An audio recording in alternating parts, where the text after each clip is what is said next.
Saya bertanya, saya kan tinggal di masjid, jadi Ustaz sering saya dapati jam orang sholat di tempat saya tertinggal. Kadang bukan jam yang mendapat jamaah. Jadi jamaah tersebut memberikannya kepada saya karena saya tinggal di situ.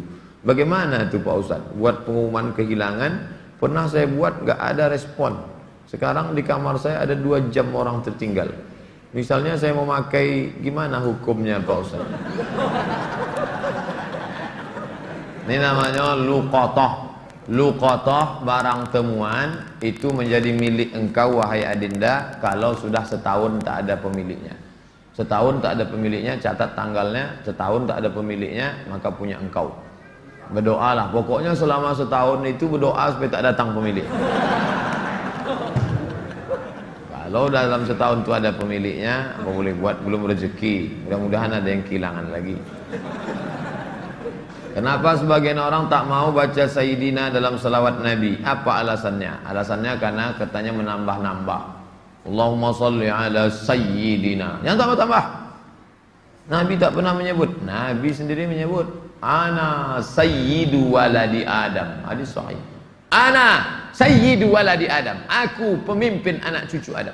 Maka saya pun menyebut Allahumma salli ala Sayyidina Muhammad. Allahumma salli wa sallim alaih. Tapi saya tak ekstrim. Yang mau pakai Sayyidina silakan. Yang tak mau pakai Sayyidina tak apa-apa. Tapi saya pakai Sayyidina jangan salahkan. Dalam solat tak membaca bismillah dalam baca al-fatihah, apa solatnya sah? Tentang baca basmalah dalam fatihah hukumnya 3. Mazhab Syafi'i pakai bismillah jahar. Bismillahirrahmanirrahim. Syafi'i. Kalau Hanafi sama Hambali, Alhamdulillahi Rabbil Alamin Ar-Rahmanir Rahim. Itu Hanafi sama Hambali. Kalau Maliki tak pakai bismillah sama sekali. Allahu Akbar. Alhamdulillahi Rabbil Alamin. Itu Maliki. Tak ada yang salah. Yang jadi salah di mana? Ketika masjid itu bermazhab Syafi'i, ente masuk petantang petenteng pakai bismillah. Di situ letak kesalahannya. Makanya ketika Syekh Abdurrahman Sudes, Imam Masjidil Haram ke Istiqlal, dia pakai bismillah. Terkejut-kejut orang Jakarta. Pakai bismillah dia. Dia tahu Dr. Abdurrahman Sudes dari Ummul Qura. Sebutkan, jelaskan ciri-ciri Khawarij. Apakah membid'ahkan amaliyah orang lain merasa diri paling benar merupakan ciri-ciri Khawarij? Yang memancing saya ngajak-ngajak mau mengkhawarijkan Salafi. Nanti setelah saya khawarijkan Salafi, direkam, diupload, habis itu habislah saya diserang Salafi. Baca aja lah buku saya itu baik-baik. Capek saya dah kelai-kelai. Apakah Hajar Aswad sudah ada sejak Nabi Ibrahim? Hajar Aswad itu adalah salah satu barang pernak-pernik surga yang ada di bumi. Hadisnya sahih bahwa batu Hajar Aswad itu dulu putih, lalu karena banyak dipegang orang berdosa maka berubah menjadi hitam. Itu bukan pendapat ulama, hadisnya sahih tentang Hajar Aswad. Dibawa Nabi Adam rindu dengan surga, maka diturunkan Allah. Jadi bukan Adam. Ada pula saya dengar orang ceramah, waktu Nabi Adam mau turun ke surga, dia ada mau bawa, diambilnya batu, dikepitnya di ketiaknya. Bukan begitu. Adam sudah turun, lalu rindu ke surga, dibawa Jibril. Kata Jibril, ini oleh-oleh dari surga. Itulah Hajar Aswad. Aslinya putih, tapi karena dipegang oleh orang-orang berdosa, menempel dosanya itu di batu itu menjadi hitam. Bukan yang bulat itu Hajar Aswad. Ada butir-butir kecil-kecil hitam-hitam dia. Tengok dari dekat. Itulah Hajar Aswad. Ditempelkan ke dalam batu. Baru dibalut dengan cangkang yang terbuat dari besi. Nah, itu yang dicium. Batu kecil-kecil dalam. Yang besar itu batu biasa. Ditempelkan ke dalam batu biasa. Hajar Aswad. Kalau istri tadi putih kemerahan, panggil dia Humaira. Kalau hitam ya Hajar Aswad. Jangan marah deh. Umur saya 24 tahun. Sekarang saya sudah kerja di perusahaan A. Saya baru diterima di perusahaan B yang merupakan pekerjaan impian saya. Tapi jika saya mengambil pekerjaan di perusahaan B, saya tak boleh menikah selama setahun. Sedangkan calon saya tak mau menunggu karena orang tuanya sudah tak bisa menunggu. Menurut Ustadz gimana? Karena di satu sisi saya ingin bekerja di perusahaan B karena gajinya lebih besar dan itu pekerjaan impian saya. Tapi penempatannya di luar kota. Jika jadi menikah kami bakal LDR. Tolong Pak Ustadz, ini tak ada masalah fikih, ini masalah perasaan. Saya hanya bisa menjawab masalah-masalah fikih. Adapun masalah perasaan,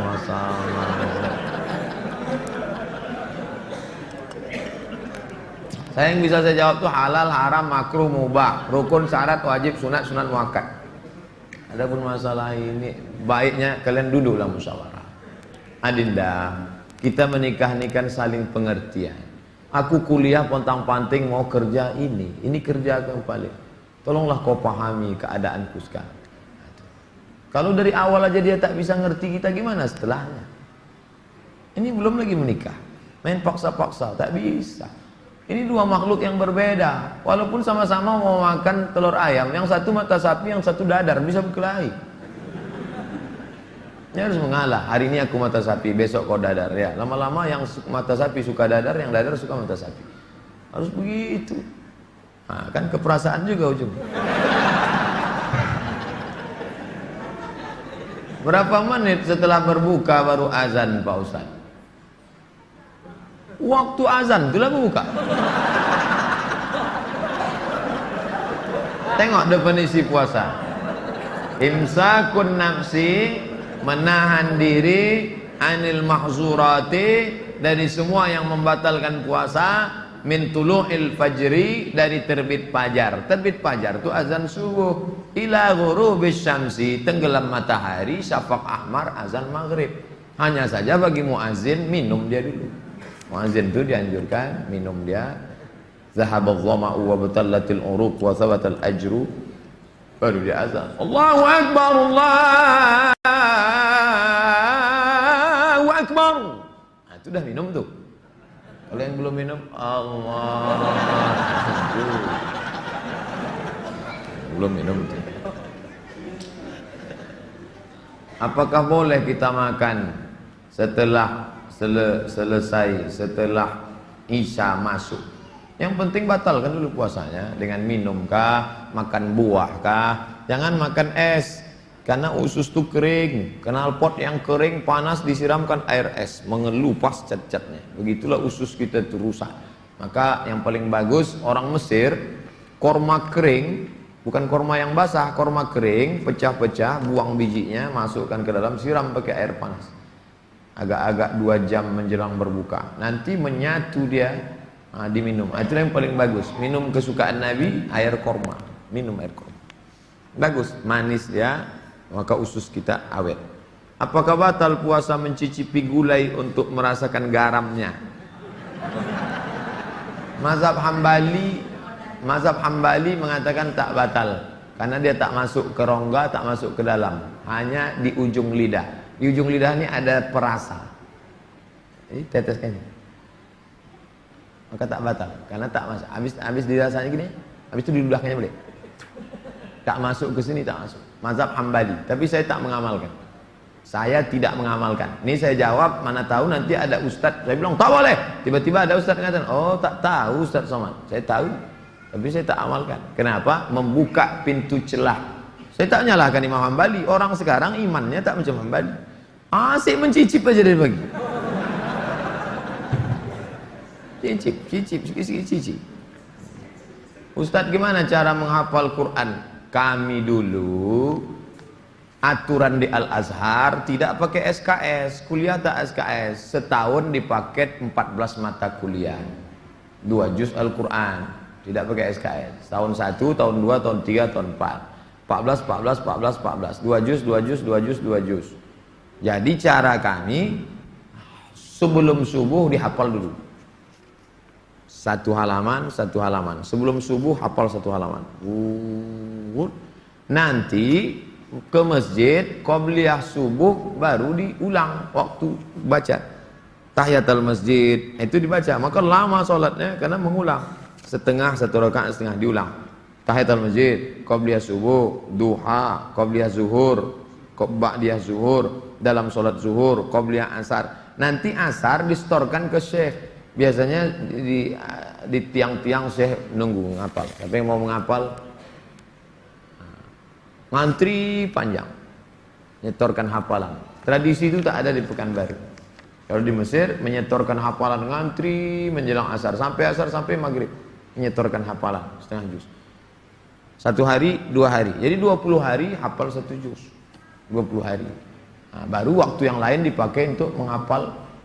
Ujian tak boleh bawa buku, masuk ke dalam hanya pena saja, bawa kertas tak boleh. Kalau ketahuan mencontek, ditangkap, bisa dicabut, deportasi. Jadi kalau sudah deportasi, putus beasiswa, pulang tak dapat tiket, diusir dari asrama, malu. Karena dulu sebelum berangkat udah kenduri motong kambing. Jadi tekanannya tinggi. Jadi ketika saya pulang, saya terapkan sistem itu, tak boleh nyontek. Semuanya menyontek. Akhirnya saya berpikir, gimana supaya saya buat 10 soal. Buat 10 soal, bagi. Boleh nyontek Pak? Silakan. Oh, kok lain soalnya? Baru tahu dia. Saya masih muda Ustadz, ya, kelihatan dari tulisannya. Saya menyukai seorang akhwat. Alhamdulillah. Sempat antum suka ikhwan? Masuk antum yang 144 di. Apa yang harus saya lakukan Pak Ustadz? Kalau untuk meminang sekarang saya tak bisa karena masa kuliah. Saya nggak mau pacaran, tapi saya takut nanti akhwat yang saya suka ini diambil orang. Apa yang harus saya lakukan Pak Ustadz?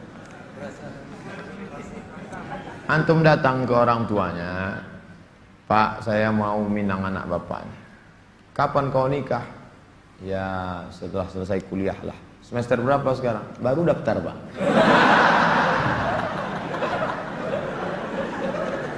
Itu rasa-rasa biasa saja itu adik-adik sekalian. Nanti setelah sekalian kuliah, banyak yang lebih cantik, lebih mantap dari itu. Anggap ingin lalu aja. Tak ada. Nanti setelah kalian selesai, banyak yang lebih hebat lagi daripada itu. Maka tundukkan pandangan. Yang gadis-gadis bagus pakai cadar supaya tak nampak laki-laki wajah. Ustadz di mana di Pekanbaru ini tempat belajar tahsin ngaji? Ustadz Hardi LC. Datang ke Tafakuh. Banyak kajian. Jamnya ada. Datang ke kantor Tafakuh depan gedung guru. Dari sini sebelum Purna MTQ, gedung guru sebelah kanan ada perkantoran Sudirman. Di depannya ada karaoke Rosa. Tapi jangan antum masuk ke situ. Kanan karaoke, yang kirinya Tafakuh. Dr. Mustafa Omar. Tanya, ada Ustadz Hardi? Nah, daftar tahsin dengan Ustadz Hardi. Ustadz, Nabi Muhammad tak pernah cukup puasa sebulan pada bulan Sya'ban. Bagaimana kalau puasa bulan Rajab? Tak pernah, tidak pernah cukup puasa. Pernah Nabi. Bulan Sya'ban pernah Nabi sebulan. Karena Rasulullah SAW yasumu Sya'ban kullahu. Kata ulama makna kullahu, pernah dia sebulan. Tapi tidak tiap tahun. Pernah, tapi tidak tiap tahun. Bagaimana dengan Rajab? Rajab bagus. Mana dalil puasa Rajab? Wa minal hurumi fasum, berpuasalah engkau di bulan-bulan haram. Bulan haram itu Zulqa'dah, Zulhijjah, Muharram, Rajab. Dalilnya umum. Ustadz, gimana biar istiqomah sholat di masjid? Begitu sedengar azan langsung bangkit. Karena waktu azan berkumandang setan lari tunggang langgang. Wa 'alaiha duratun, sampai terkentut-kentut. Begitu terdengar azan, Allahu Akbar, Allahu Akbar, bangkit langsung berangkat. Jangan antum santai nanti aja lah nunggu iqamat. Oh enggak, langsung berangkat, langsung ke masjid. Intizarus shalah ba'da shalah, menunggu salat. Paksa-paksakan sampai dia mendarah daging sehingga kalau tak salat meleleh air mata antum. Itu baru terasa manisnya salat jamaah. Apa saja penyebab rezeki dihambat Ustaz? Kami sudah kerja potong-panting tapi hasilnya selalu kurang, malah hutang tambah banyak. Banyak berdoa kata Nabi pada orang yang dililit utang, Allahumma inni a'udzubika minal hammi wal hazan wal ajzi wal kasal wal jubni wal bukhul wa dhala'id daini wa ghalabatir rijal. berusaha. Kalau engkau belum diberi Allah, husnuzan pada Allah. Tak sulit bagi Allah menyehatkan Ayub, tak sulit bagi Allah menyelamatkan Yusuf, tak sulit bagi Allah membuat Ibrahim punya anak Ishak, tak sulit bagi Allah menolong Muhammad sallallahu alaihi wasallam. Dia hanya ingin menengok engkau terus berusaha dan berdoa. Bagaimana hukumnya dalam perjalanan menuju kajian Ustadz? Kami melaksanakan sholat maghrib di jalan. Setelah selesai sholat kami tak berzikir dan langsung melanjutkan perjalanan. Bagaimana itu Pak Ustadz? Sambil naik kendaraan itu kalian berzikir. Subhanallah, subhanallah, subhanallah, subhanallah, subhanallah, subhanallah, subhanallah. Alhamdulillah, alhamdulillah, alhamdulillah. Tet, subhanallah. Alladzina yazkuruna Allah qiyaman, berzikir waktu tegak, wa qu'udan, waktu berjalan, waktu duduk, wa ala junubihim, waktu berbaring. Zikir tak boleh putus. Karena mau cepat takut terlambat. Assalamualaikum warahmatullahi wabarakatuh. Tetap ba'diyah rawatib. Habis itu berzikir. Tak ada halangan. Ustaz, bila kita mempunyai masa lalu yang suram, apakah harus diungkapkan atau tidak pada calon suami istri? Dosa apabila tidak diungkapkan, tidak dikasih tahu. Ada keterus-terangan yang membuat hati orang luka. Tapi ada suatu yang antum sembunyikan bisa berefek hukum. Inishtarata saiban, inishtarata bikran. Kata Imam Ibn Taymiyah dalam kitab Majmu' Fatawa, dikutip oleh Imam Sayyid Sabiq dalam Fikih Sunnah. Yang punya teks Ibn Taymiyah, nama kitabnya Majmu' Fatawa. Dikutip oleh Sayyid Sabiq, dibuatnya dalam kitab Fikih Sunnah. Inishtarata bikran fapanat saiban falahul fashu. Kalau seorang suami mensyaratkan istrinya mesti perawan, ternyata tidak perawan, maka dia punya hak fasah membatalkan pernikahan. Jadi kalau sekedar antum dulu pernah nonton karaoke, tak perlu antum ceritakan. Ditanyanya, kau solihah? Insya Allah bang. Masa lalumu, siapa yang tak pernah punya masa lalu? Emangnya kau suci? Tapi kalau sudah masalah implikasi hukum, antum mesti terus terang. Karena kalau antum bohong, maka dia punya hak fasah. Nah, ini hati-hati. Setelah itu cerita, tapi bahaya juga. Ini kalau cerita dia tak jadi, tak mau. Bukakannya ke yang lain, alamat. Pokoknya gawat lah itu dah. Bila wanita menolak menikah karena alasan menuntut ilmu yang disuruh orang tuanya, bagaimana menurut Pak Ustadz? Kenapa dia tak mau menikah? Ayahnya maksa dia harus selesai S3 baru nikah. S2 23, S3 tambah lagi, S2 25, S3 3 tahun 28. Kau setelah doktor baru boleh menikah. Begitu kata bapaknya. Hadapi bapaknya. Keras bapaknya nih Pak Ustadz. Bapaknya orang apa? Orang Kabupaten Kampar. Ajak Ustadz Mustafa Umar. Bapaknya orang apa? Orang Jawa. Ajak Ustadz Jamhur. Jumpa sama Ustadz Jamhur. Assalamualaikum, Waalaikumsalam. Pripun kabari apik?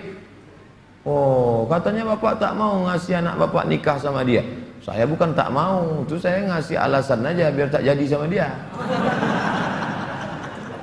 Ini orangnya baik Pak, baik orangnya, sopan. Oh, jadi ada pintu celah masuk ke dia. Bapaknya itu kan manusia, bukan robot. Ada hatinya. Kau sentuh tepat di hatinya, dia akan jadi milikmu untuk selamanya. Sebelumnya mau ucapkan selamat milad ke-40. Bolehkah itu mengucapkan selamat ulang tahun? Saya tak merasa 40. Saya lahir tahun 1397 Hijrah. Jadi umur saya sekarang sudah 42 tahun. Saya pakai Hijriah. Maksud pertanyaannya, bolehkah mengucapkan selamat ulang tahun? Pernah tak Nabi mengulang hari ulang tahunnya? Ya Rasulullah, kenapa engkau puasa hari Senin? Zaka yauma wulidtu, hari Senin aku lahir. Ada dia menyebut hari kelahirannya, tapi diisinya dengan ibadah. Kalau mengingat hari lahir dengan sedekah anak yatim, pergi ke jumpa Pak Yazid, sedekah. Pak Yazid, berapa anak yatim di sini? Ada 200. Tolong keluarkan. Semuanya, 5 orang aja Pak. Iko ada nasi bungkui kok. Makan bersama. Dek, makan ya. Adik kenapa tinggal di sini? Ayah saya meninggal, adik. Syukur atas nikmat. Tak salah. Tapi kalau dikumpul kawan-kawan, hari ulang tahun, dipecahkan telur ayam, telur itik, telur bebek, dikasih pula ini, diikatkan di tiang listrik, disiram kopi, rupanya ada kabel telanjang, kontak mati. Buat dosa aja. Saya punya teman, suka sekali berjudi. Sudah berkali-kali saya nasihati, tak juga mau berhenti. Saya suruh teman lain juga tak mau. Bagaimana cara menyadarkannya Pak Ustaz? Panggil polisi. Angkat. Banyak jamaah kita polisi. Nanti saya kasih nomor. Jamaah kita banyak polisi. Saya kasih nomor. Di mana dia selalu main? Dia tangkap. Yang narkoba tangkap. Ada cerita. Kertas terakhir. Boleh sholat berjamaah di masjid agak jauh dari rumah, tapi musola lebih dekat dari rumah kita. Bagaimana yang lebih baik? Kalau di masjid yang jauh itu engkau pergi karena ada pengajian Ustadz Mustafa Umar, ada pengajian Ustadz Mawardi Muhammad Saleh, tapi masjid yang dekat tetap ada sholat berjamaah, boleh. Tapi kalau sampai masjid musola yang dekat rumah tak ada orang sholat berjamaah, istahwadan alaihimus syayatin, sekeliling kampung itu diganggu setan. Musola, surau, langgar, masjid yang sudah dikomitmen sholat berjamaah, tiba-tiba tinggal tak ada berjamaah, istahwadat alaihimus syayatin. Nah, jadi perhatikan baik-baik. Pak Ustadz, memang di situ tak ramai, tapi pasukan inti adalah. Oke, tak masalah. Antum pergi ke masjid sana karena ada pengajian di situ. Tapi kalau sampai kosong, antum yang azan di situ, antum azan sholat dulu, selesai sholat baru pergi ke sana. Azan subuh sudah siap di masjid musola. Kita sholat sunat fajar di rumah. Siap sholat sunat baru kita ke masjid. Apakah sah sholat? Apakah sholat sunat kita itu sholat sunat di rumah? Rumahnya dekat. Tapi kalau rumahnya jauh, sholatnya di masjid. Nabi sholatnya kan di rumah. Nabi itu jarak dia 22 meter. Dari mimbar Nabi ke dinding kamar Nabi 22 meter. Kita berapa kali belok? Terakhir, apa boleh sholat tarawih di masjid jauh dari rumah kita, sedangkan masjid musola ada dekat? Sama jawaban macam tadi. Ala hazihin niyah. Al-Fatihah. A'udzubillahi minasyaitonirrajim. Bismillahirrahmanirrahim. Alhamdulillahi rabbil alamin. Ar-Rahmanirrahim. Maliki yaumiddin. Iyyaka na'budu wa iyyaka nasta'in. Ihdinas siratal mustaqim. Siratal ladzina an'amta 'alaihim ghairil maghdubi 'alaihim waladdallin. Amin. A'udzu billahi minasyaitonir rajim. Bismillahirrahmanirrahim. Alhamdulillahi rabbil alamin. Wassalatu wassalamu ala asyrafil anbiya'i wal mursalin wa ala alihi wa sahbihi ajma'in. La tada' lana fi maqamina hadha wa fi sa'atina hadhihi dhanban illa ghafartah, wala hamman illa farajtah, wala dainan illa qadaitah, wala dainan illa qadaitah. Segala hutang kami bantu kami melunasinya ya Allah. Wala mumtahinan illa najahtah. Saudara kami yang sedang ujian pekerjaan, ujian masuk perguruan tinggi, luluskan ya Allah. Wala aziban illa zawwajtah. Yang akan menikah, mudahkan urusan pernikahannya ya Allah. Wala maridan illa syafaitah. Yang kau uji dengan penyakit, sembuhkan, sehat dari penyakitnya ya Allah. Wala mayitan illa rahimtah. Yang meninggal dunia, curahkan rahmat dan kasih sayangmu pada mereka ya Allah. Allahumma khtim lana bi husnil khatimah wa la taqtim alaina bi su'il khatimah. Allahumma ja'al akhir kalamina 'inda intihai ajalina. Jadikanlah akhir kalam kami ketika ajal kami sampai. Qaula la ilaha illallah.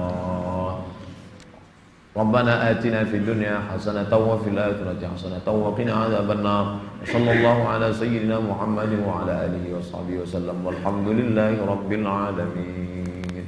Taqabbalallahu minkum minna wa minkum taqabbal ya karim. Saya ucapkan selamat menunaikan ibadah Ramadan 1438 Mohon maaf zahir dan batin. Taqabbalallahu minkum taqabbal ya karim. Marhaban ya Ramadan. Wassalamualaikum warahmatullahi wabarakatuh.